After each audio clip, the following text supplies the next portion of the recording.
बच्चों, अब तक हम लोगों ने अलंकार पढ़ा।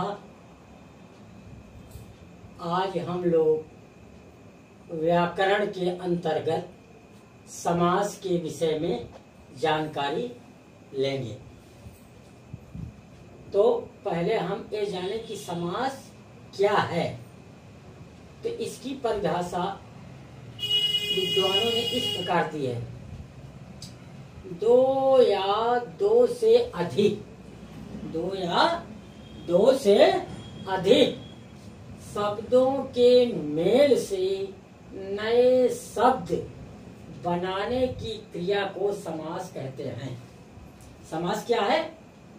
दो या दो से अधिक शब्द जहां पर हो उनके मेल यानी संयुक्त से जो एक नया शब्द बनता है, उस क्रिया को यानी उस शब्द को बनाने की क्रिया को क्या कहते हैं? समास कहते हैं। इस विधि से बने शब्दों को अब जो क्रिया समास को बनाने के लिए प्रयोग की जाती है, उस विधि को समस्त पद कहते हैं। यानी इस विधि से बने शब्दों को क्या कहेंगे? समस्त पद कहते हैं। जब समस्त पदों को पृथक पृथक यानी अलग अलग किया जाता है, तब उस क्रिया को समास विग्रह कहते हैं।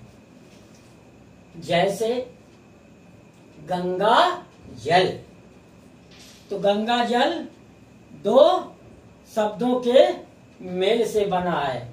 पहला शब्द है गंगा, दूसरा शब्द है जल। और व्याकरण की दृष्टि से ये समास नहीं है, बल्कि ये क्या है? संधि है। क्या है? संधि।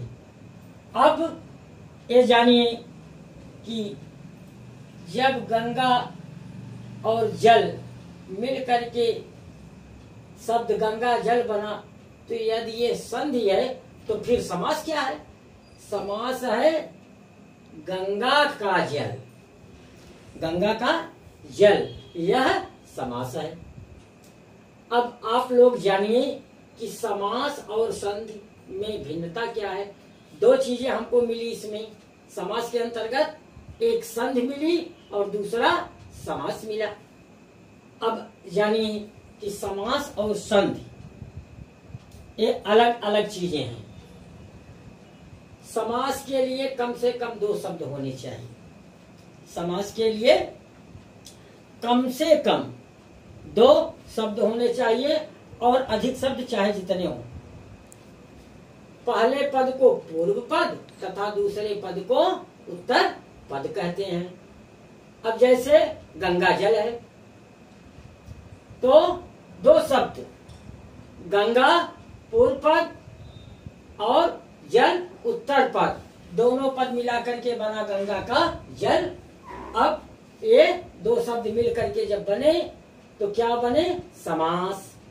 अब पहले पद को पूर्व पद तथा दूसरे पद को उत्तर पद कहते हैं। दूसरा, समास दोनों, ध्यान दीजिएगा बच्चों, एक एक शब्द पे ध्यान देंगे तब आप लोगों को पूरी तरह ये स्पष्ट हो जाएगा। समास दोनों या अन्य अधिक पद मिलकर संक्षिप्त रूप धारण कर लेते हैं, यानी वो छोटे हो जाते हैं। किंतु संधि दो पदों का नहीं, दो वर्णों का मिश्रण होता है। अब जानिए वर्ण क्या है और शब्द क्या है। जैसा कि हमने देखा है कि वर्ण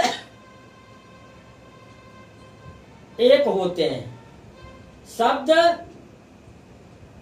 कई वर्णों के मेल से बनते हैं। जैसे कमल का धन म धन ला, तीन वर्ण मिल करके एक नया शब्द बना, वो बना कमल।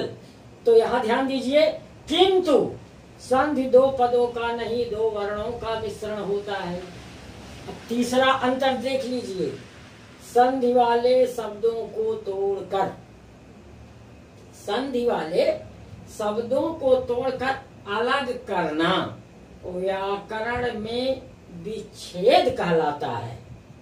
जबकि समास के पदों का, यानी ये शब्दों के समूह होते हैं पद, समास के पदों का पृथक्करण, पृथक्करण का मतलब अलग करना, इसको क्या कहेंगे?